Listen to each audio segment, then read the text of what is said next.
Spelling list. Primary 3, Term 4, Spelling 26. 1. Class, you have to submit the project tomorrow, reminded Miss Lim.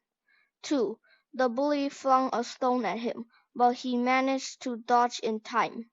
3. Lucy dashed out of the house hurriedly, as she had a train to catch. 4. The weather has been dreadful lately. I wish it would stop raining non-stop. 5. Why must we do so much chores? Bruno complained. 6. To celebrate their graduation, the youngsters painted the town red.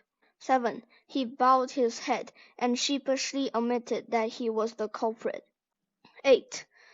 The uncertainty caused by the pandemic left people in a cliffhanger situation. 9.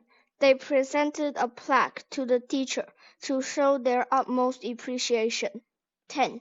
We put up a performance to express our sincere gratitude to our teacher.